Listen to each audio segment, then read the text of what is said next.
There's a place in Michigan that feels like a storybook, where you're greeted with a Vickelman sign and the road leads you into a town full of warm lights, family tables, and old world charm. You'll find village fountains, the sound of a Glockenspiel in the air, and shops filled with handmade treats and laughter, and sometimes the simple joy of seeing the world through a kaleidoscope. This is Frankenmuth, and today we're taking a walk through a little bit of Bavaria right here in America. Welcome to Back Roads and Front Porches, where the stories of small-town America come to life. From hometown helpers to those keeping traditions alive, we're exploring the people, places, and moments that make these towns feel like home. So grab a seat on the front porch and a glass of lemonade and join us as we discover America's stories.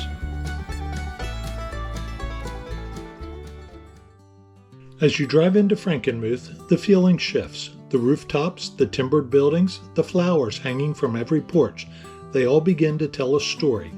This town was founded in 1845 by German immigrants who brought their traditions with them. And those traditions didn't fade. Over time, they became a part of the town's heartbeat. Today, Frankenmuth is known as Michigan's Little Bavaria, a place where families slow down, share a meal, and enjoy the simple things. And even if it's your first visit, it somehow feels familiar, like you've stepped into a memory you didn't know you had. For us, it just felt good to arrive and start wandering. We started our visit at the Frankenmuth Visitor Center. It's always our first stop in a new town. We picked up a few brochures, got our bearings, and then we set out on foot. It doesn't take long to notice the flowers here. They're everywhere. Hanging baskets, window boxes, sidewalks lined with color. It adds this quiet charm to every corner. We made our way toward the town fountain, and of course, Mary had to dip her hand in the water. There's something about slowing down and just taking in the little details that makes a place feel special, and Frankenmuth welcomes you in right away. Our first stop was the Bavarian Inn Restaurant, one of the most well-known and well-loved places in town. From the outside, it looks like something straight out of a European village, and stepping inside only adds to that feeling. We checked in at the front desk and were shown to our table, and right away we noticed the staff uniforms. The servers here wear traditional Bavarian dress, and it adds a touch of authenticity that makes the whole experience feel warm and welcoming. What first looks like wallpaper on the walls is actually hand-painted art, every flower, scroll, and detail done by hand. It's the kind of thing you might miss if you're rushing. We both ordered the chicken pot pie, and it did not disappoint. On the way out, we noticed a family portrait on the wall, and even more of those paintings. Reminders that this place has been serving meals and making memories for generations. We started the morning at Creation Coffee House, and today we had a special traveling companion, our daughter Sarah. We grabbed a couple of coffees and a latte for her, and then took a slow walk through town. Just a few steps away is New Orleans beignets, bringing a little taste of New Orleans to Michigan. Warm beignets, powdered sugar, and even dipping sauce, which felt like the right kind of treat to start the day. We found a bench outside, shared our coffees, passed around the beignets, and just enjoyed the moment together. It wasn't rushed, it wasn't planned. It was just one of those simple, everyday memories that somehow becomes the best part of the day. And honestly, it was the perfect way to begin our time in Frankenmuth. Our next stop was the Cheese Haus, and yes, we had to grab the classic photo outside with the giant cheese block and the mouse.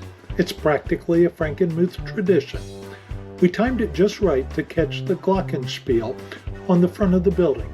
It plays several times a day, and it's one of those little town moments that makes you smile and slow down.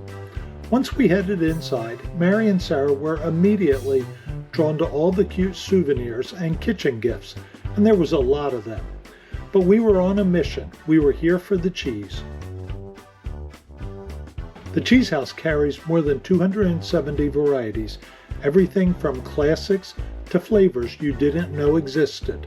So after a little browsing and a few laughs, we did what we came here to do and picked out the cheese.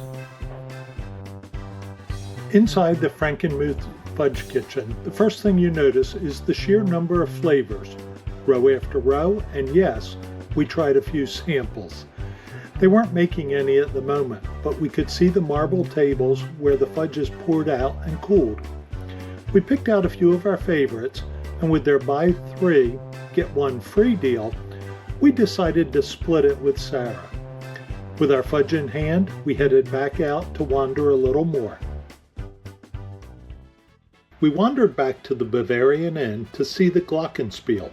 Several times a day, it comes to life and tells the story of the Pied Piper of Hamelin, complete with moving figures and a full bell carillon. It feels like a little piece of folklore playing out right in the middle of town. It's one of those moments that reminds you of how Frankenmuth leans into its heritage, not just in the food and buildings, but in the stories it chooses to keep alive. We stopped into the Frankenmuth Historical Museum to learn a little bit more about how this town came to be.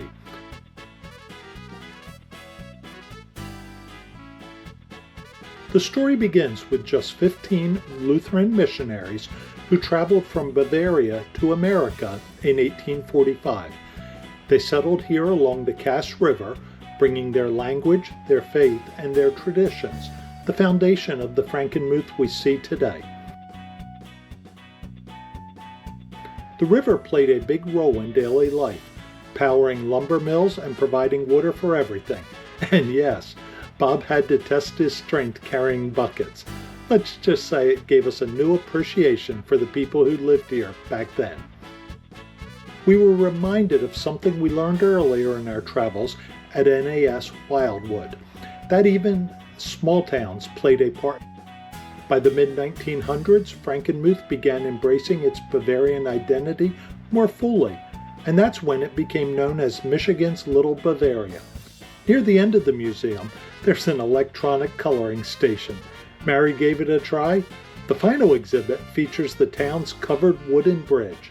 And speaking of covered bridges, next week we're heading into Ohio to explore some of those beautiful bridges ourselves.